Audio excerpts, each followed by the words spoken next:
Chapter 25. "This is your amazing disguise?" asked Pong, tugging at the handkerchief at his neck. Somkit swatted his hand away. "Yes, and quit messing with it. Now I'll have to fix your tie again. Junior patrol members always pride themselves on their knot-tying skills." Pong wore a snot-green shirt with matching shorts. Colorful embroidered patches covered the shirt's sleeves and front pockets. It was the uniform of the Junior Patrol, a club for boys who did good deeds and marched around in formation singing songs. At least, that's what Pong thought they did. Boys like him didn't exactly get invited to sign up. Many Junior Patrol members went on to join the police academy when they got older. "I just feel like this is a really stupid idea," grumbled Pong. "What if somebody asks me questions?" Who would question a boy with that many patches on his shirt? Besides, it was the only disguise I could find that came with a hat. Somkit slapped a floppy cap on Pong's head. "Just stand up straight and try to look like a real goody-goody. All right, into the boat." Pong rolled his eyes and climbed into the shallow-bottom boat Ampai kept tied up in the canal behind the mud house. "If I fall in, don't push me underwater before you rescue me this time," said Pong, gripping tight to the sides. Somkit grinned. "No promises." They each took an oar and paddled out to join the bustling traffic on one of the main canals. Other boats, selling vegetables, sandals, fried rice, and fizzy drinks, glided past. Somkit steered through the maze of boats, turning down one canal and then another. None of the waterways had signs, and Pong marveled at his friend's ability to know where they were going. Finally, they rounded a bend, and Pong's ears popped from the pressure change. A giant multi-story building bathed in a rainbow came into view. There was no sign, but their destination was unmistakable. In a city clothed in lights, the light market was the jeweled tiara. Twinkling orbs of every size and color dangled from banyan trees in the courtyard. Vendors on bicycle carts sold shaved ice that sparkled like gems under the orbs. A four-piece band was playing a swingy number for couples dancing on the wooden deck. Over the music and the laughter, the buzz of the building throbbed in Pong's temples. It was so beautiful that it made his heart ache. When he and Somkit were little boys, lying on the concrete of Namwan's courtyard and gazing across the river, they had dreamed of this very thing, walking under the glow of a million lights. And now, here they were. Somkit tied up the boat and pinched Pong's elbow. "Snap out of it, and try not to look so weird," he whispered. "Come on, we have to start on the top floor." The boys filed into a line of customers waiting for a lift that would take them up through the lit branches of a banyan tree to the main entrance at the top of the building. Pong's stomach did a small leap when the lift took off. The doors swished open, and the crowd spilled onto the fifth-floor terrace. With a lurch in his stomach, Pong saw a trio of police at the building's entrance, surveying the crowd and checking bags and satchels as people wandered inside. Pong's right hand instinctively flew to his left wrist. Somkit tapped Pong's hand. "It's okay," he whispered. "Just smile and walk on through like the upstanding young man you are." "Right." Pong took a breath and puffed out his patch-covered chest. When they passed the policeman, one of them made eye contact. Pong froze. The officer glanced down at Pong's uniform and winked.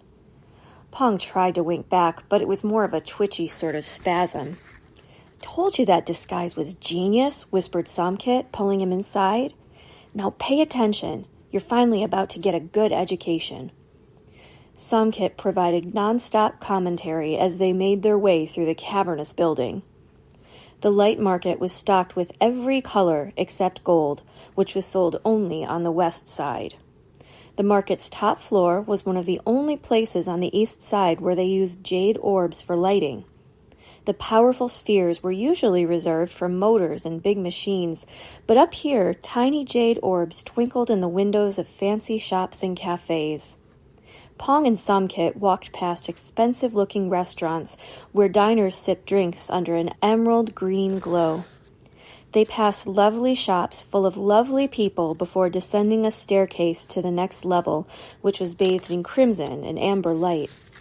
It was like stepping inside a tangerine.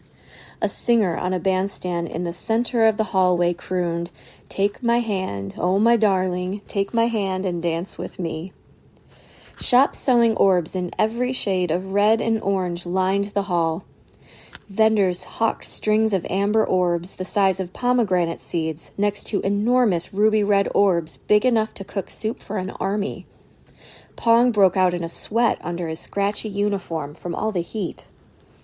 They descended another stairway and walked down peaceful aisles washed in blue. Here, away from the loud music, Pong could hear the orbs buzzing more distinctly. He realized for the first time that each color of orb buzzed at a slightly different pitch. The jade lights had hummed low like a dog snoring. Crimson and amber buzzed at a higher tone. Blue was higher still, an uneven zzz, zzz, zzz. They walked on, passing stall after stall of orb shops. Pong noticed that the customers changed along with the prices. Up above, shop owners had purchased crimson orbs for their businesses. Tiny nannies bought amber orb-powered toys for children in fresh-pressed school uniforms. The blue floor was filled with people just off work from desk jobs, their starched shirts rolled up to their elbows. By the time they descended into the violet hall, the only people who hadn't peeled off to shop at the upper levels were the working classes. The violet orbs were lovely in their own way, but dim. Altogether, the orbs glowed well enough, but one single orb would provide barely enough light to see with, certainly not enough to cook with or read a book by. Back in Namwan, when Pong had dreamed of walking under the city lights, he'd assumed those lights were the same for everyone. But life outside the prison walls wasn't much fairer than life inside it. The best lights were only for the people who could afford them. "Wait here just a second," said Somkit. "I'm going to check the prices in that shop real quick."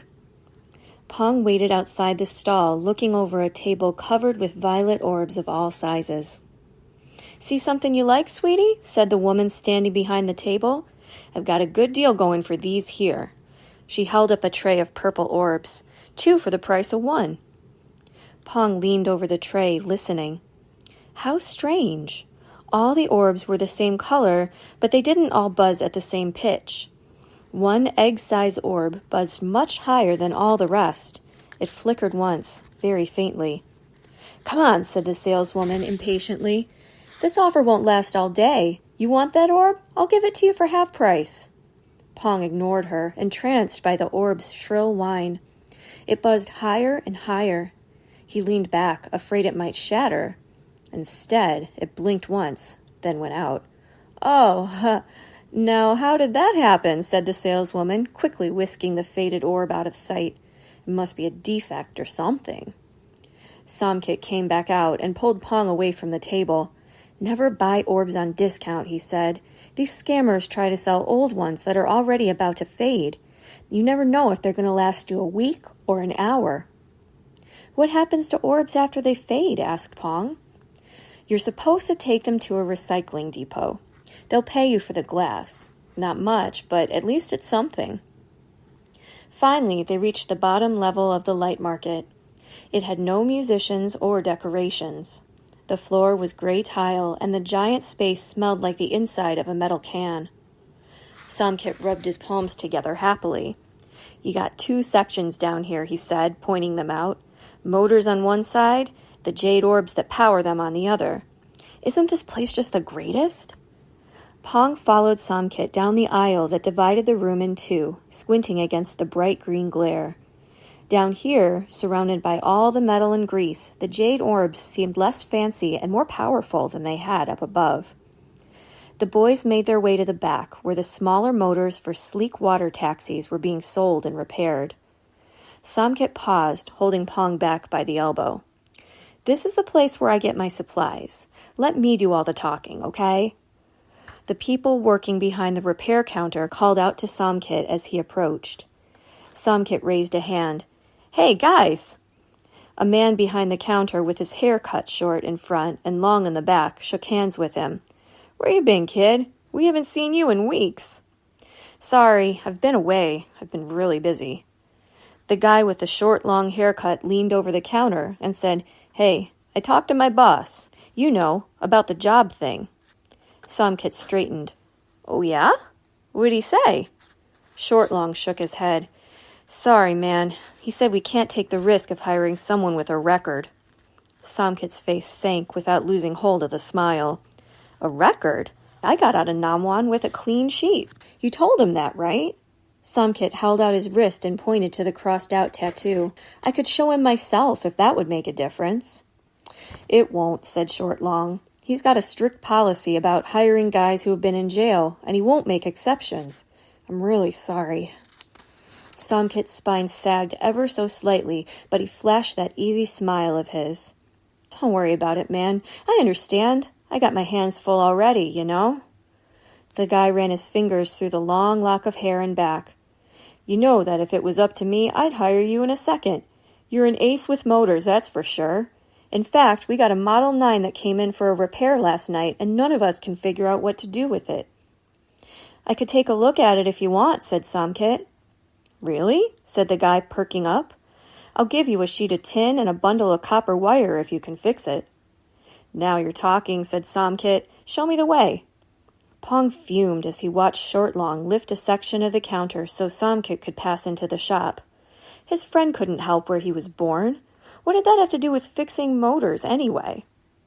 Somkit crouched in front of the broken Model 9 where the shop workers stood back, scratching their heads. Some leaned forward, trying to watch what Somkit was doing, but his brown fingers worked too fast to follow. Within minutes, Somkit stood up and slapped the motor's metal case. It kicked on, sputtered twice, and then settled into a steady hum.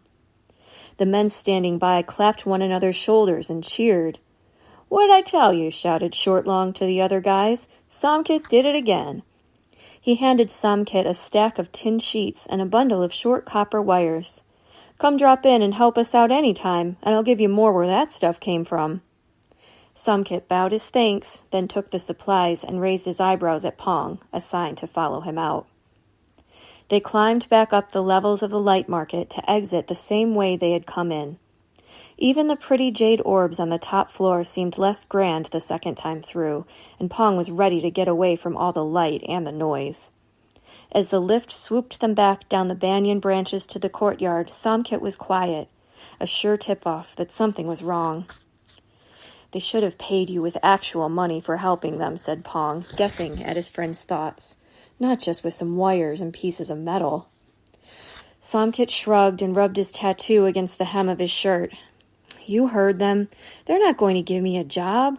Anyway, wires aren't such a bad payment. It's what I need to make more sun orbs." "Well, if it makes you feel any better, I think you're worth 10 of those guys." Somkit rolled his eyes. "Listen, Junior Patrol, you're not earning your compliments badge tonight, if that's what you're after." Pong pretended to look shocked and said in a very upper-crust voice, "I beg your pardon, but it's the Junior Patrol creed to give out at least 3 compliments every day." Somkit laughed. Out in the courtyard, they bought a snow cone and split it. Sticky and giddy from their successful trip, they sang made-up Junior Patrol songs, complete with arm motions, all the way back to the boat. It wasn't until they rode back onto the canal that led behind the mud house that Pong felt an old familiar unease creep up his spine. He looked over his shoulder. "What is it?" said Somkit. "Still worried about the police? They didn't even look twice at you." Pong shook his head. He didn't think anyone in the light market had been suspicious, but years of living in fear of getting caught had made him extra sensitive to being watched. The air around him pressed in a little tighter. The skin between his shoulder blades tickled. "I just have this weird feeling that someone is following us," he said. "Let's get inside quick, then." They left the boat tied up behind Mark's restaurant and made for the back entrance to the mud house. The moment they opened the door, Pong felt the darkness stir behind his left shoulder. He pushed Somkit into the mud house and started to scream, but no sound came out. A hand clamped hard over his mouth and yanked him into the shadows.